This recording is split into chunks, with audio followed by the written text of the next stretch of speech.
obtener rentabilidad y, por supuesto, satisfacer las necesidades que ahí se establecieron. ¿Cuáles son los objetivos entonces del estudio de mercado? Ya habíamos hablado, recuérdese usted, cuáles son los tipos de estudio de mercado, que puede ser cuantitativo y cualitativo. Y ahora vamos a entender cuáles son los objetivos que se persiguen a través del estudio de mercado. Un estudio de mercado debe servir ¿para qué?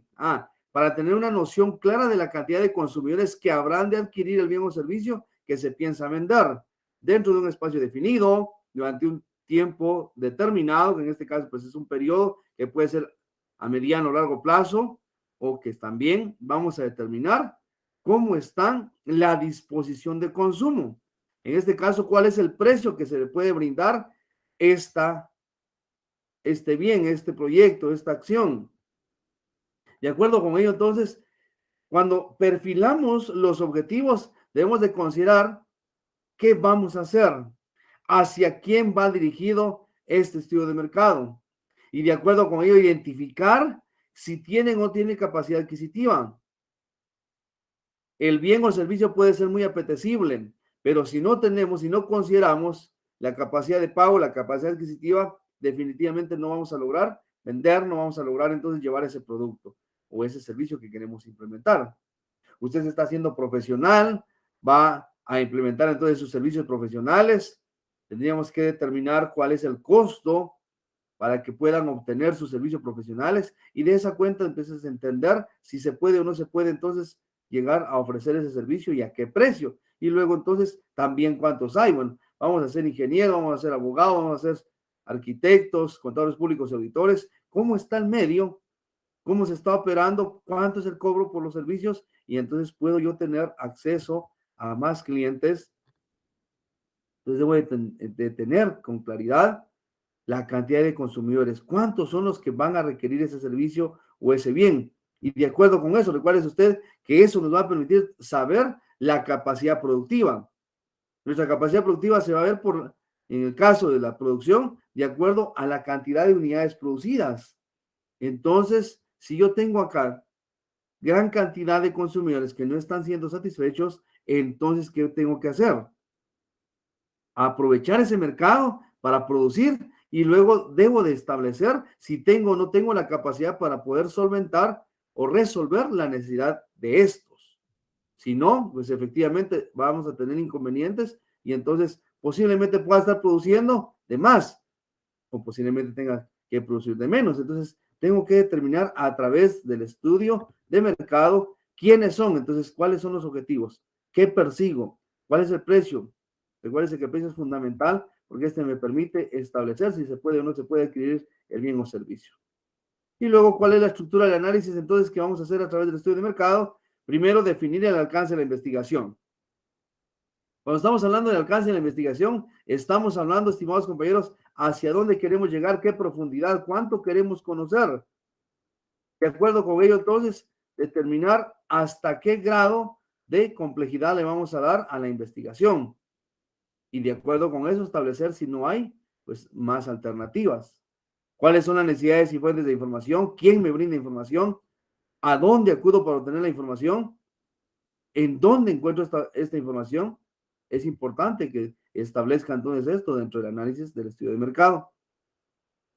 ¿Cuál es el diseño, recopilación y tratamiento estadístico que le voy a dar a los datos? ¿Cuál es el instrumento que voy a utilizar? Una boleta de encuesta, puede ser una entrevista dirigida, etcétera. Recuerden ustedes que eso hemos platicado, lo decíamos la semana anterior. Entonces, ¿cuáles son los diferentes instrumentos que utilizamos para poder obtener nosotros entonces esa información que estamos requiriendo, que estamos necesitando?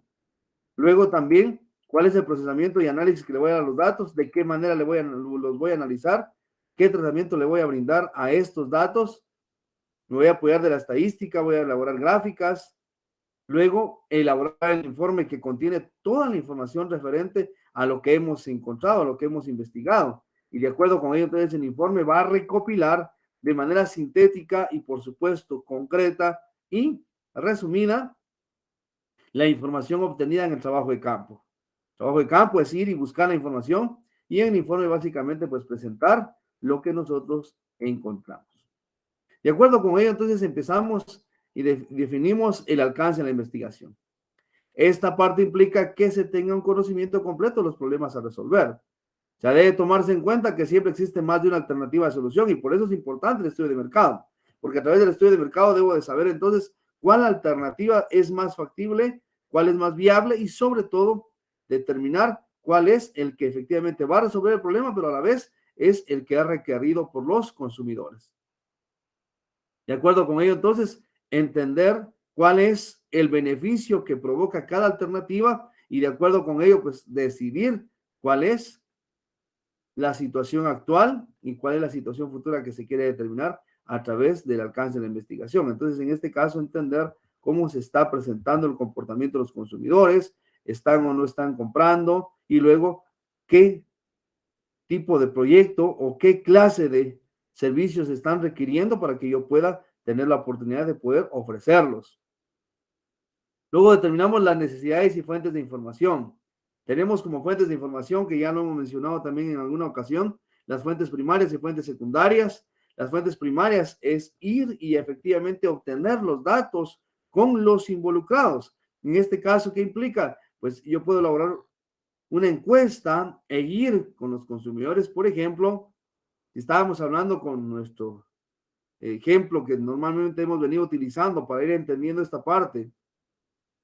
Yo puedo entrevistar, yo puedo encuestar, yo puedo ir y buscar la información con quienes necesitan el pan que quiero ofrecer. Y entonces preguntarles, pues, qué tipo de pan, forma, tamaños, costos, sabores necesitan ellos para que yo pueda entonces entender el comportamiento de ellos.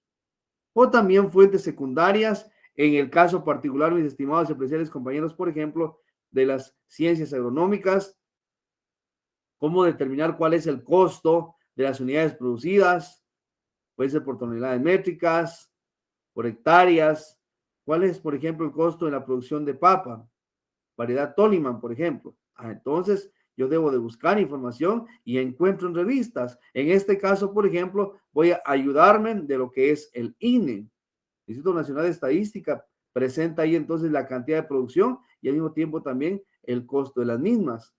Informes del Banco de Guatemala.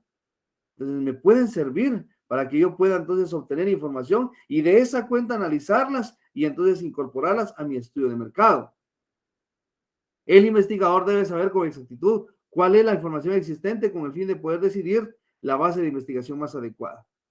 Entonces, pueden ser fuentes primarias o fuentes secundarias. Fuentes primarias cuando definitivamente llegamos a los involucrados, llegamos a los necesitados. En este caso, llevamos entonces y obtenemos información de las personas que están necesitadas de manera directa o indirecta de este bien, de este servicio, de esta intervención del investigador.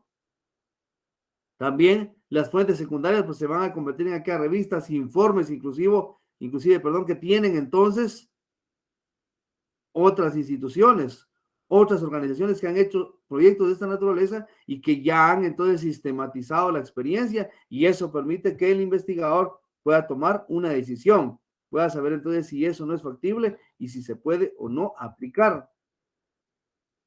Luego, después de saber a quiénes vamos a entrevistar, a quienes vamos a encuestar, quién es nuestro grupo meta, pasamos al diseño y recopilación entonces de lo que es la información. Y en este caso, diseñar lo que son entonces los instrumentos de recopilación de información. Normalmente entonces acá vamos a aplicar un proceso de muestreo estadístico, que en su tesis, por supuesto, usted también va a elaborar un proceso de muestreo estadístico. En este muestreo usted va a identificar cuál es la población que usted va a utilizar a efecto de poder obtener la información. Acá es importante aclarar lo siguiente. En el proceso entonces de investigación, vamos a tomar en cuenta ya sea censo o ya sea muestreo estadístico. ¿Cuándo aplica un censo y cuándo aplica el muestreo estadístico? El censo aplica cuando yo puedo obtener información del 100% de los involucrados. Por ejemplo, a nivel económico, a nivel de, por ejemplo, mis estimados compañeros de las ciencias económicas en la auditoría, administración, por ejemplo, ellos van a investigar sobre la falta de controles internos. ¿Quiénes son los responsables del control interno? Entonces está ahí el dueño gerente, está la junta de accionistas. Entonces empiezo a investigar al contador, como ellos los puedo entonces entrevistar, como a ellos puedo tener entonces un tratamiento directo con ellos, ahí voy a aplicar censo, no necesito aplicar un muestreo estadístico. Muestreo estadístico voy a aplicar, por ejemplo, con mis estimados compañeros de educación, cuando yo voy, por ejemplo, a analizar procesos de promoción de estudiantes de básico. Entonces vengo y entonces ahí sí voy a realizar un proceso de muestreo estadístico, porque entonces no puedo tomar a todos en su conjunto. Es una muestra. Recuerden que una muestra es la parte de un todo. Lo mismo pasa en el estudio de mercado. Entonces, si yo puedo ir y obtener información de la totalidad, voy a aplicar un censo. Si no es así, aplico entonces el muestreo estadístico. Y por eso es de que necesito acá diseñar cuál es el instrumento que me va a permitir obtener información. Y de esa cuenta también, si es o no es confiable esta información. Por eso es de que debo de elaborar mis instrumentos y los instrumentos responder al análisis estadístico que yo ya hice del proceso y que voy a utilizar para llegar a conclusiones y recomendaciones. Entonces acá, el análisis de estudio de mercado me va a permitir que yo pueda elaborar instrumentos como por ejemplo encuestas, guías de entrevista. En el caso de las encuestas, recomendación, que utilicemos preguntas cerradas. Las preguntas abiertas nos dan un sinnúmero de respuestas y eso implica que no haya capacidad de análisis del investigador y por lo tanto pues no hay algo concreto. Es importante entonces, y como recomendación, mis estimados compañeros, de igual forma para la tesis, que usted elabore una guía de encuestas, una boleta de encuestas con preguntas cerradas o al menos mixtas. ¿Sí? Entonces, por ejemplo, vuelvo con mis compañeros de ciencias económicas. ¿Se tienen controles internos en el establecimiento X, en la empresa Y? Sí, no. ¿Por qué? Ya solamente estoy indicando, ya lo cerré. ¿Estaría interesado en implementar un sistema de control interno? Sí, no. ¿Por qué? A mis estudiantes de derecho, muy bien. El tiempo aproximado en la resolución de un caso X cumple con lo requerido en el Código Penal, sí, no. O sea, tengo que saber estrictamente entonces cuáles son los tiempos, cuáles son las formas de que yo puedo preguntar. Si yo dejo abierto, cuando yo ya tenga entonces la obtención de datos, ¿qué va a suceder? Que a mí me va a costar, me va a dificultar que yo tome entonces una idea de lo que me quisieron decir. Por eso es importante, por favor, que elaboremos nuestras encuestas de manera correcta. Si nosotros tenemos un instrumento correcto, definitivamente nuestra información va a ser objetiva. Pero si tenemos un instrumento de recopilación de datos que no es el acorde, que no es el correcto, entonces simplemente vamos a obtener información errónea. Por eso es importante sentarnos a realizar y verificar. Y como recomendación, eso usted lo va a realizar ya cuando esté trabajando su tesis. Por favor, elaboremos un ensayo de instrumentos. Errores se han cometido de esa naturaleza porque elaboramos nuestra encuesta y vean cuál es el criterio que muchas veces nosotros tenemos. Así como yo lo entiendo, es que como yo sé qué quiere decir, sí, usted, porque usted está elaborando la boleta de encuesta, pero ¿qué está entendiendo el receptor? ¿Qué está entendiendo la persona a quien usted le va a pedir información? Entonces, recomendación, elaboremos nuestra boleta de encuesta y validémosla. ¿Qué hacer entonces para la validación? Busquemos algunas personas y apliquemos las boletas para ver si ellos me están entendiendo lo que yo quiero. Si está entendiendo, entonces es porque la boleta está bien elaborada. Por eso es recomendación, repito, aplicar entonces o realizar un ensayo para que podamos validar nuestras boletas de encuesta. Luego, teniendo la información, procedemos al procesamiento y análisis de datos. Cuando tenemos la información, lo que hacemos es entonces ya darle una estructura, darle entonces una forma y para eso entonces empezamos a tomar en conjunto la información. Acá es importante hacer un tratamiento estadístico. Recuerde usted que acá vamos a elaborar, por ejemplo, tablas de distribución de frecuencias. ¿Cuántos dijeron sí? ¿Cuántos dijeron no?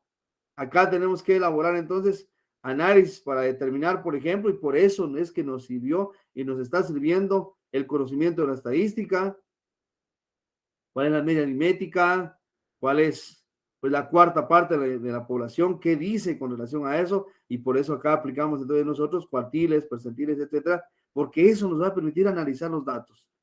Si el 50%, que es por ejemplo la mediana de la población, está o no está de acuerdo o está satisfecho con este proyecto, entonces por eso es importante que analicemos los datos y lógicamente esa información nos vamos a presentar entonces en gráficas estadísticas que permitan entonces hacer de manera gráfica pues, una comparación. Las gráficas estadísticas, el tratamiento estadístico me va a permitir de manera más factible entonces tomar decisiones y determinar si puedo o no puedo ejecutar ese proyecto. Luego entonces, habiendo elaborado todo el proceso mismo de la investigación, procedemos a elaborar el informe. Este informe entonces va a considerar toda la información que hemos obtenido y entonces vamos a colocar acá las partes que efectivamente van a permitirme tomar una decisión. En este caso, entonces, considerar dentro del informe si es o no oportuno realizar el proyecto, que no sea tendencioso simplemente porque alguien lo está haciendo, yo también, es una tendencia, no. Debo de considerar en el caso particular, repito, del informe que lleve información objetiva.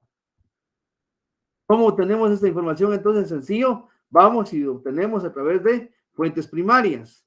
¿Qué son las fuentes primarias? Simplemente entonces comprenden todos los datos realmente existentes y que solo se requiere saber dónde se encuentran. Las fuentes primarias básicamente se van a referir a aquellos documentos que efectivamente tienen esa información real. Por ejemplo, usted quiere a nivel de investigación, por ejemplo, de determinar, en casos de mis compañeros de derecho, determinar la legítima propiedad de un bien. Entonces tenemos que acudir a dónde? Acudir en este caso a estos documentos que me dan fe de esta propiedad. Mis estimados compañeros de las ciencias económicas, ¿a dónde acudir, por ejemplo, si necesito información primaria de la parte financiera? Entonces tenemos estados financieros, tenemos entonces libros de contabilidad. Quiero ir a la información básica para determinar la promoción de los estudiantes. Entonces, mis estimados y apreciados compañeros de educación, ¿qué hacer en esa parte? Entonces, recuérdese usted que dentro de los establecimientos se manejan entonces instrumentos de control de las evaluaciones, listas de cotejo, escalas de rango, rúbricas, etcétera, y todo eso entonces está documentado y por lo tanto, quien puede proveer esa información va a ser la comisión de evaluación.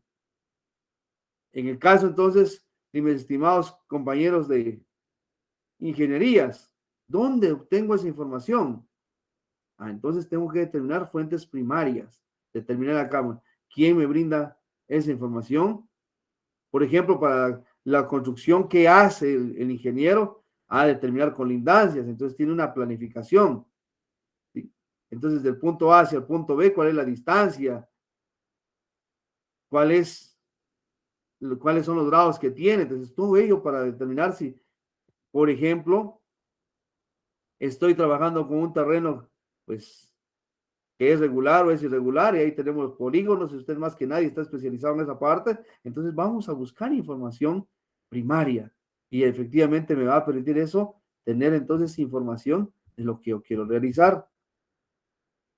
También apoyarme de fuentes secundarias, que básicamente pues ya están creadas, ya están en el ambiente.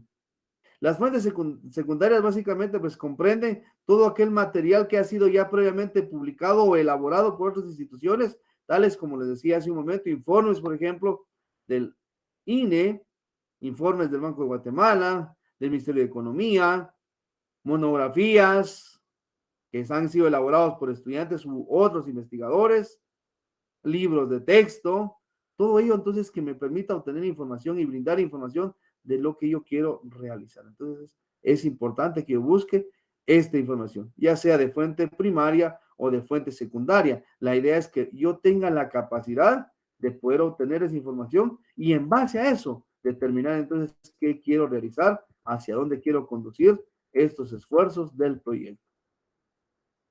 En el estudio de mercado vamos a tener que elaborar entonces el estudio de demanda. ¿Qué hacer para saber entonces cuál es la demanda del producto? La medida de la demanda para un producto o servicio será la cantidad de personas que lo compran o hacen uso del mismo. Entonces, es decir, ¿qué cantidad de personas están dispuestos a realizar o adquirir este producto? Entonces, es importante que conozcamos. De acuerdo con ello, entonces se debe dividir el mercado en grupos definidos o compradores. En este caso le llamamos segmentación del mercado. En otros términos, nosotros hacemos referencia a nichos comerciales, de identificar específicamente cuál es el grupo meta. Muchas veces el grupo meta es muy amplio, muy grande, entonces tenemos que segmentar el mercado. Entonces, hacíamos referencia a esto en clases anteriores.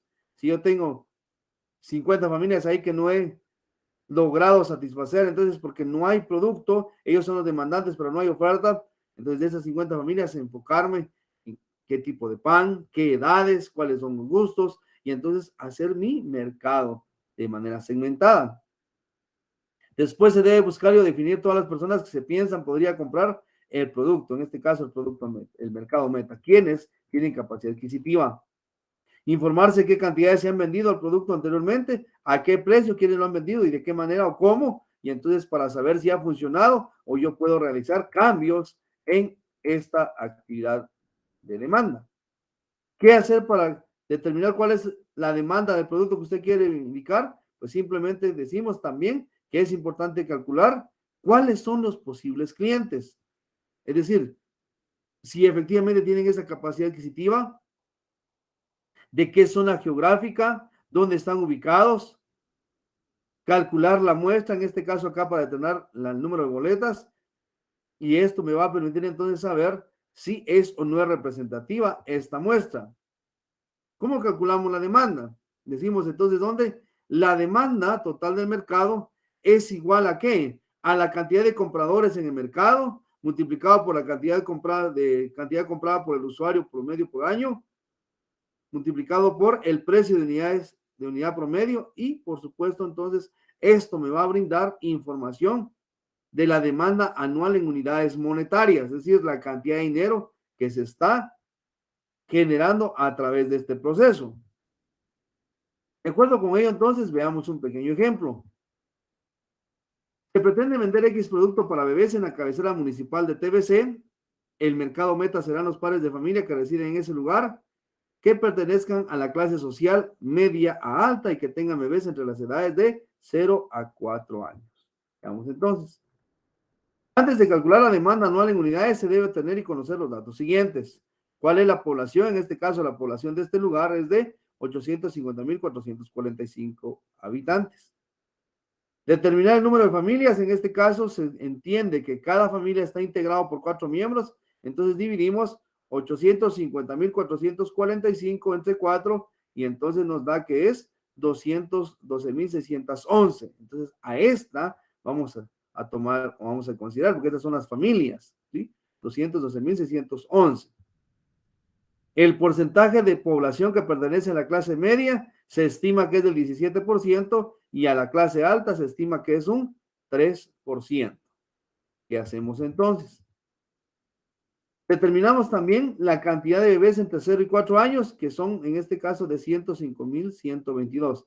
O sea, representan el 12,36% de la población aproximadamente, ¿sí?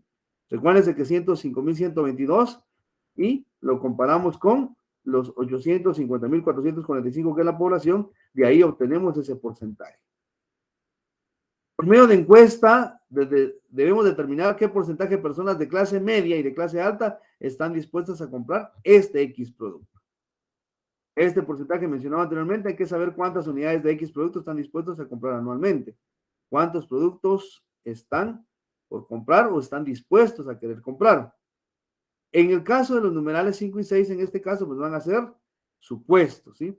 Deben de trabajarse, repito, pues las boletas de encuesta para determinar esto. Pues acá vamos a manejar ese supuesto. ¿Qué hacemos entonces? Para obtener la demanda anual del producto se puede utilizar la siguiente ecuación.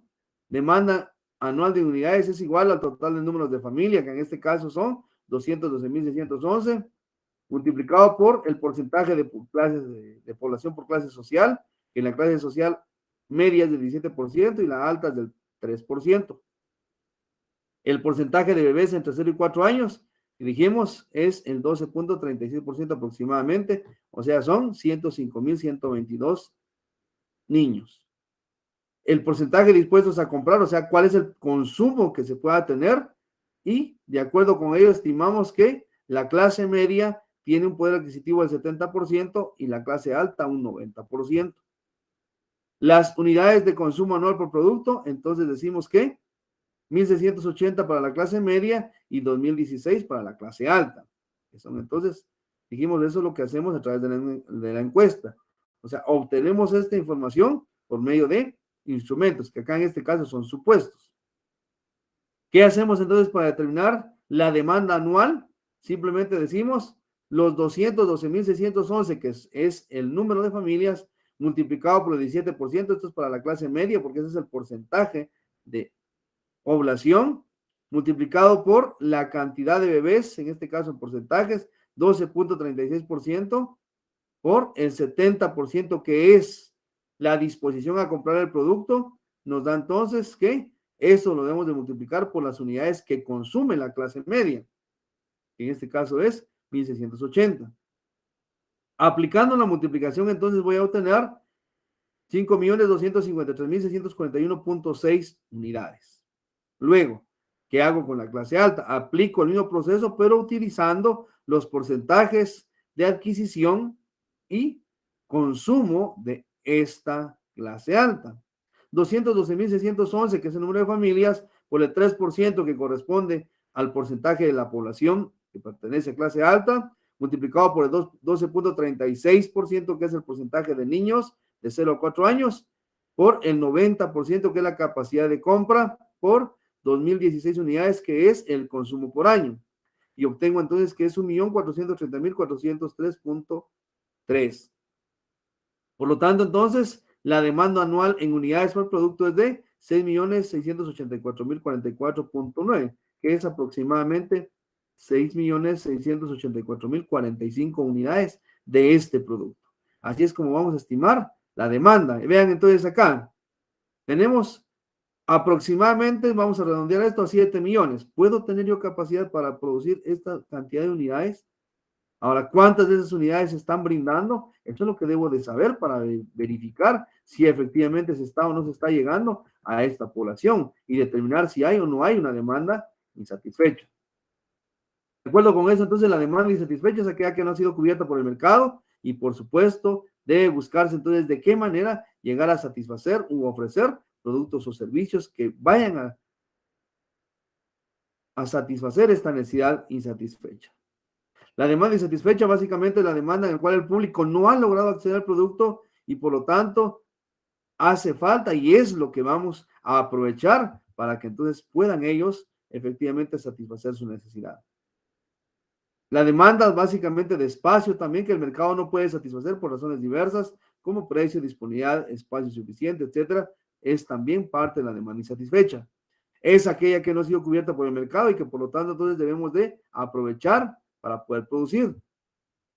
Y la demanda satisfecha simplemente pues se refiere cuando en el mercado se puede encontrar una amplia variedad de productos demandados donde se pueden notar diferentes tipos y características del mismo. ¿Cuáles son estas? Por ejemplo, los teléfonos celulares, demanda satisfecha, aún que existe demanda para poderlos adquirir. Luego la demanda satisfecha saturada, que es aquella pues que representa entonces una respuesta masiva debido a promociones. En este caso tenemos acá la oferta de comida rápida, ¿verdad? Entonces, está saturado porque entonces tenemos, vean cuántas empresas que están entonces ofreciendo este producto, este servicio y que efectivamente pues tenemos ahí hasta una sobreproducción. La demanda satisfecha no saturada se trata de las demandas que se mantienen establecidas en forma permanente en el mercado, tomando en cuenta la cantidad del mismo. En este caso, por ejemplo, los granos básicos, ¿verdad? ¿Por qué es una demanda satisfecha no saturada? Recuérdese que también hay un crecimiento poblacional y esto implica entonces que a través de eso, pues cada vez hay más seres humanos que alimentar y por lo tanto entonces es importante producir, ¿sí? Entonces, de acuerdo con ello, eso es lo que vamos a considerar para lo que es nuestro estudio de mercado.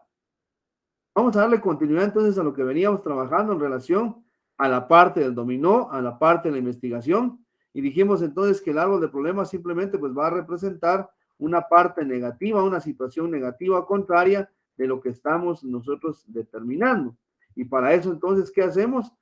Presentar en un instrumento llamado árbol de problemas las variables que integran ese problema. Entonces vamos a tener variable dependiente y variable independiente. La dependiente, entonces, la que efectivamente está produciendo el problema y el efecto. Continuando con el ejemplo que hemos venido manejando, entonces tenemos ahí el bajo rendimiento académico de los estudiantes del Instituto Modelo de X lugares en los últimos 5 años se debe a la práctica docente desactualizada y eso por aplicación incorrecta de metodologías. Ahí tenemos, recuérdese usted, un análisis vertical, una relación vertical del árbol de problemas, que este va a dar lugar, recuérdese, a la hipótesis. La hipótesis entonces me va a permitir que yo pueda emitir un juicio en donde yo pueda determinar si efectivamente lo que estoy diciendo es o no es cierto. Y para eso entonces la hipótesis va a ser comprobada en el campo de acción. Usted va a realizar trabajo de campo, va a elaborar sus boletas de encuesta, va a elaborar instrumentos para determinar si efectivamente acá, por ejemplo, el bajo rendimiento académico de los estudiantes del Instituto Modelo de X lugar en los últimos 5 años por prácticas docentes desactualizadas se debe a la aplicación incorrecta de metodologías de aprendizaje. Entonces, eso es lo que voy a comprobar y para eso debo de elaborar mis boletas de encuesta. Pero recuérdese, por favor, es importante que usted se aprenda esta fórmula. Vamos a regresar. ¿Cómo elaboramos hipótesis? Incluyo la variable dependiente, que es Y.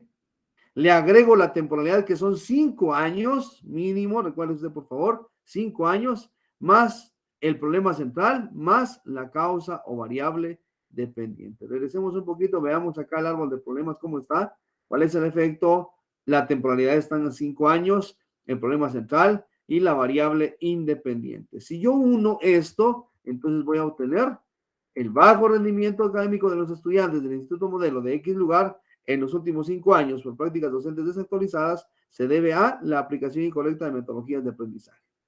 Ya elaboré la hipótesis. ¿Y cuál es entonces? ¿Qué parte lleva la hipótesis? Lleva el efecto, la temporalidad, el problema central y la causa. Con ello entonces procedemos a elaborar nuestro árbol de objetivos.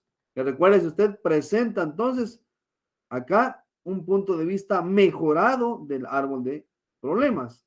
Y entonces nuestro objetivo general viene y sale o nace del efecto. Nuestro objetivo específico ya es solucionar el problema y el nombre de la tesis, que es la causa, es lo que se va a hacer para solucionar este inconveniente. Entonces, ¿cuál es nuestro objetivo general acá? Mejorar el rendimiento académico de los estudiantes. Necesito modelo de X lugar, aquí ya no lleva temporalidad.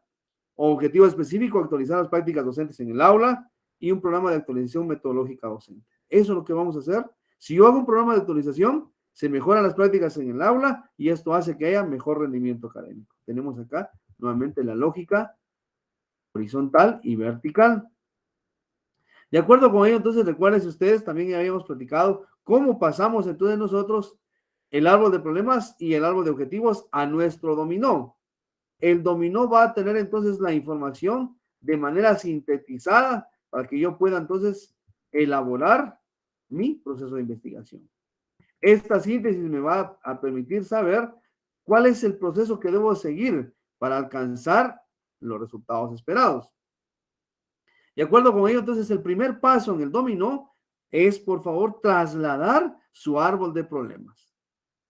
Si usted ya elaboró su árbol de problemas, por favor, ahora trasladémoslo al dominó. Pero por favor, yo les he invitado y los motivo, por favor, para que podamos elaborar ensayos. Haga usted ahí sus ensayos, busque problemas que tenga que ver con su carrera.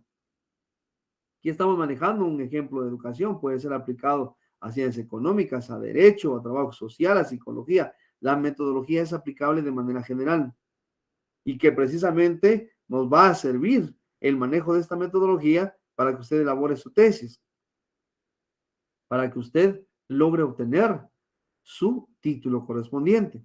Pero por favor, repito, acá lo que debemos de hacer es realizar ensayos de árboles de problemas. Ya en su momento vamos a programar ahí la entrega de algunos ensayos. Usted puede ir haciéndolos, por favor, para verificar cómo usted está elaborando su árbol de problemas.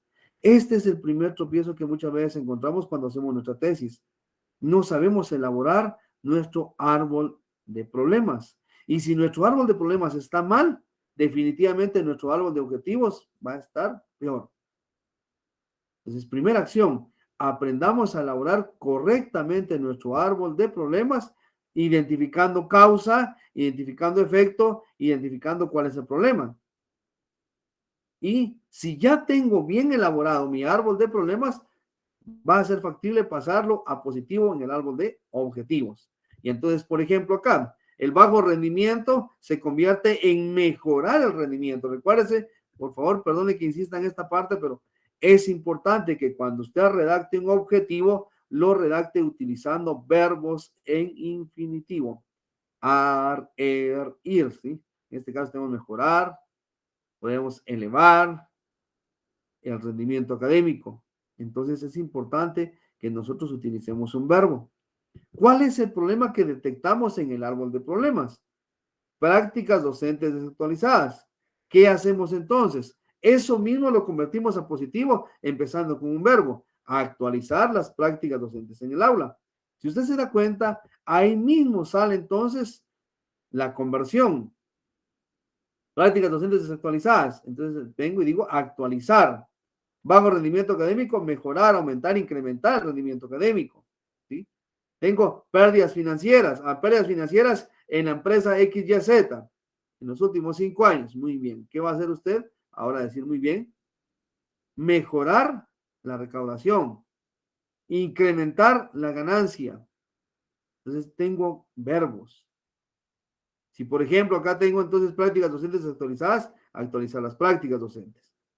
Si yo tengo acá a nivel de ciencias económicas, tengo por ejemplo, pues la falta o inexistencia de manuales de control interno. Entonces, ¿qué hago acá? ¿Cuál sería mi objetivo específico? Implementar control interno, instrumentos de control interno, mejorar los sistemas de control interno. Entonces, tengo verbos que me van a permitir entonces elaborar mi árbol de objetivos, partiendo, por supuesto, del árbol de problemas. Luego, entonces, tenemos acá la causa principal, que definitivamente también vamos y va a salir de eso lo que yo voy a hacer. ¿Qué voy a hacer? Recuerde, si usted acá tengo una aplicación incorrecta de metodologías de aprendizaje, ¿qué hago para eliminar esa metodología incorrecta? Entonces elaboro un programa de actualización metodológica docente. Ya con ese programa de actualización, entonces ya voy a mejorar los resultados. De acuerdo con ello, entonces recuerde usted, por favor, la tesis suya en este caso se va a llamar programa de actualización metodológica docente. Por ejemplo, aquí podría ser implementación de un sistema de control interno, elaboración de un manual de control interno, un proceso para, pues, mitigar los daños al ambiente, un plan de mejoramiento. Entonces también podría ser acá, un taller de capacitación. Entonces es importante que salga de lo que usted está haciendo a un programa para mitigar entonces los daños al ambiente, un reglamento, en el caso de mis estudiantes de derecho, un reglamento para el tratamiento de aguas residuales, por ejemplo, un reglamento porque es la parte legal. Entonces, usted puede aplicar acá varios procesos que le permitan a usted aplicar el conocimiento que tiene. Y recuérdese otra vez, traslada por favor su hipótesis al dominó y en este caso entonces unimos variable dependiente, temporalidad, problema central y variable independiente. Lo convertimos en una interrogante que ya habíamos dicho, simplemente empezamos por la causa y luego continuamos con el efecto, la temporalidad y el problema central. Luego entonces, con eso, ¿qué hacemos? Por favor, esta es la parte fundamental. Ya teniendo nuestra hipótesis, elaboramos entonces nosotros lo concerniente a lo que es nuestra boleta de investigación, nuestra boleta de encuesta, que nos va a llevar entonces a verificar cuáles son las preguntas que me van a permitir comprobar el efecto. Por ejemplo, en nuestro caso, ¿existe bajo rendimiento académico de los estudiantes del Instituto Moderno de X lugar en los últimos 5 años? ¿Sí o no? En la parte económica que habíamos mencionado, por ejemplo, ¿existen pérdidas financieras acá en los últimos 5 años, sí o no? ¿Y por qué? Vamos a elaborar. Regularmente aquí en el dominó vamos a dejar unas 2 o 3 preguntas principales. Mientras que cuando ya elaboremos nuestra boleta de encuesta, pues lógicamente vamos a ampliar las preguntas. Pero acá vamos a dejar indicadas las preguntas elementales y básicas. Lo mismo va a suceder con la comprobación de la causa. Por eso nuestro dominó se convierte en nuestro esqueleto para que tengamos toda la información concreta que nos permita entonces ahí partir y hacer la investigación. Entonces, repito, acá, tanto para el efecto como para la causa, asignamos unas 2 o 3 preguntas que permitan entonces si es o no comprobable. Entonces, mis estimados compañeros, muchísimas gracias por su atención el día de hoy. Los invito y los motivo para que por favor sigamos investigando, analizando, comprendiendo y por favor, repito, motivarles a que hagan sus ensayos para que podamos entender entonces este proceso. Así que desearles a todos pues también pues un buen descanso, por favor, y al mismo tiempo pues aprovechar las oportunidades que tengamos para seguir aprendiendo. Muchísimas gracias nuevamente. Entonces nos estamos saludando en nuestra siguiente clase. Éxitos a cada uno y disfruten de su actividad.